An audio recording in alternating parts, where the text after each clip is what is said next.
semuanya. Pernah nggak sih Anda ngerasa kalau pelayanan atau rutinitas kerohanian yang lagi Anda kerjain tuh rasanya berat banget? Kayak Anda terus-terusan lari di atas treadmill, sibuknya minta ampun, nguras tenaga, tapi ujung-ujungnya cuma dapat capek badan dan ngerasa burnout. Nah, di bedah materi kita kali ini, kita bakal kupas tuntas kenapa hal itu bisa terjadi. Tema besar kita hari ini, amanat agung kalau dijalankan tanpa Roh Kudus, pada dasarnya cuma sekadar usaha manusia aja, nggak lebih. Oke, ini peta jalan buat pembahasan kita kali ini. Pertama, kita bakal ngelihat soal paradoks menunggu. Terus yang kedua, bahaya pelayanan tanpa kuasa.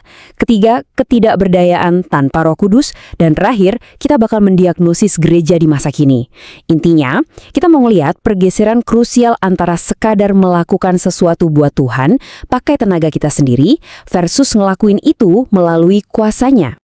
Kita langsung masuk ke bagian pertama, paradoks menunggu. Gini, ada satu kontradiksi yang lumayan bikin bingung di awal-awal berdirinya gereja mula-mula.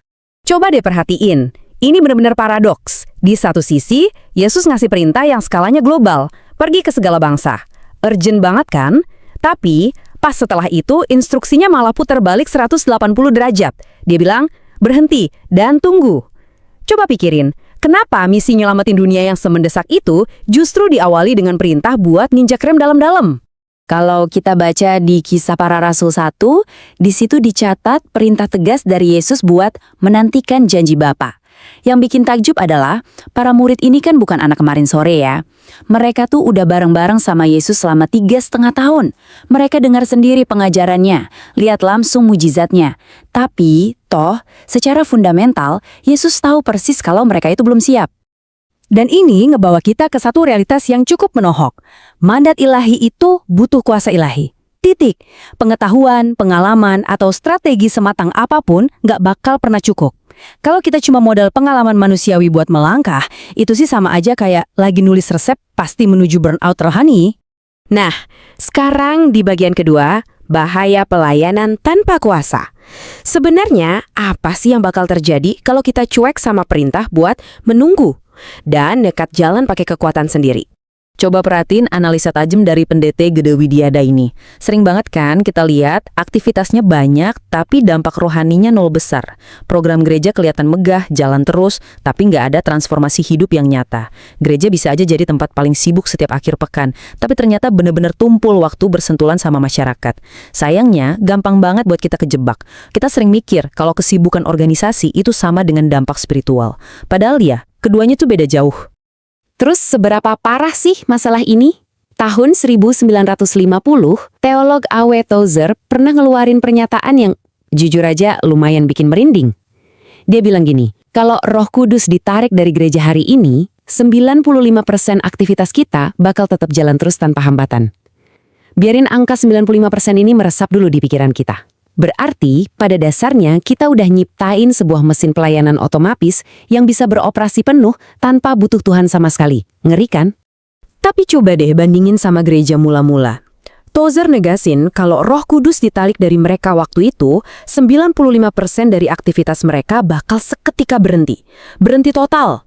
Kenapa? Karena seluruh sistem mereka itu bergantung mutlak sama Roh Kudus. Jadi pertanyaannya sekarang buat kita. Kalau Roh Kudus ditarik dari rutinitas pelayanan Anda hari ini, apakah semuanya bakal tetap jalan seperti biasa? Oke, lanjut ke bagian ketiga, ketidakberdayaan tanpa Roh Kudus. Kita mau kilas balik ke sejarah buat lihat bukti nyata apa jadinya kalau manusia cuma ngandelin kekuatannya sendiri. Coba bayangin situasi tragis para murid ini sesaat sebelum momen Pentakosta.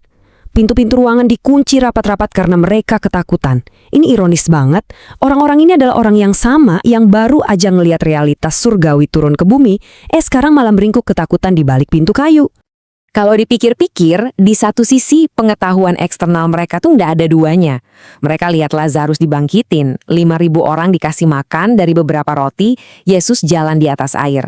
Tapi di sisi lain, realitas internal mereka hancur, bener-bener lumpuh gara-gara rasa takut. Jadi kesimpulannya jelas, pengetahuan teologis yang paling mendalam sekalipun, kalau tanpa Roh Kudus, cuma bakal nyisain ketakutan, bukan keberanian. Dan kejadian kayak gini nggak cuma dialami para murid. Kita bisa lihat tragedi yang sama persis terjadi pada bangsa Israel di Padang Gurun.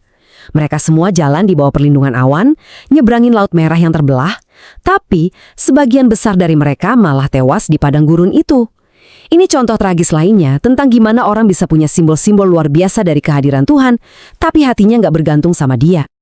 Tanda-tanda fisiknya itu spektakuler banget. Laut kebelah, awan kemuliaan nongol tiap hari. Tapi sayang, hati mereka nolak buat bergantung sepenuhnya sama Tuhan. Ini semacam alarm peringatan buat kita, mau kita ngejalanin rutinitas pelayanan atau gerakan keagamaan semegah apapun, itu nggak ngejamin apa-apa kalau hati kita nggak bener-bener putus asa, bergantung penuh sama Roh Kudus. Masuk ke bagian keempat, diagnosis gereja modern. Sekarang waktunya kita putar cerminnya dan arahin ke kehidupan pelayanan kita sendiri hari ini. Saya mau nanya langsung nih sama Anda semua. Kenapa sih zaman sekarang ada begitu banyak pelayanan yang kelihatannya sangat aktif, super sibuk, tapi ternyata dampaknya nol? Sekali lagi, nol dampak spiritual. Coba deh renungin jawabannya sambil kita cek gejala-gejalanya di slide berikutnya. Yuk kita diagnosis dengan jujur. Pertama, apakah kita lebih percaya sama metode ketimbang Roh Kudus? Kedua, apakah doa cuma dijadiin rutinitas buka tutup acara, bukan tangisan ketergantungan? Ketiga, apakah panggung kita isinya orang-orang dengan talenta hebat, tapi miskin urapan? Keempat, apa kita lebih terobsesi ngejar angka kehadiran, ketimbang pertumbuhan karakter? Dan kelima, apakah penginjilan cuma jadi sekedar program musiman aja? Coba evaluasi, di mana posisi pelayanan Anda sekarang? Kalau sampai titik ini Anda masih ngerasa bahwa strategi manajemen yang jago itu adalah segalanya, coba deh dengerin pengakuan jujur dari Bill Hybels dari Willow Creek ini. Dia pernah bilang, "Saya menjalankan gereja besar dengan manajemen baik, strategi cerdas, tim berbakat. Dan kemudian saya menyadari bahwa kami bisa melakukan semua itu tanpa Allah." Gila ya, ini bukti telak bahwa manajemen yang spektakuler nggak akan pernah bisa gantiin kehadiran Tuhan. Nah, kita udah sampai di penghujung pembahasan. Sebelum kita selesai, saya mau ninggalin satu pertanyaan tajam buat Anda bawa pulang. Apakah selama ini Anda ngebangun pelayanan dan kehidupan rohani Anda di atas usaha manusia yang cuma bikin capek? Atau Anda bersedia merendahkan diri, ngerem sebentar, dan menunggu kuasanya turun? Udah saatnya kita tukar rasa lelah dan burnout kita dengan ketergantungan penuh pada Roh Kudus. Terima kasih udah ngikutin pembahasan ini dan sampai jumpa di bedah materi kita selanjutnya.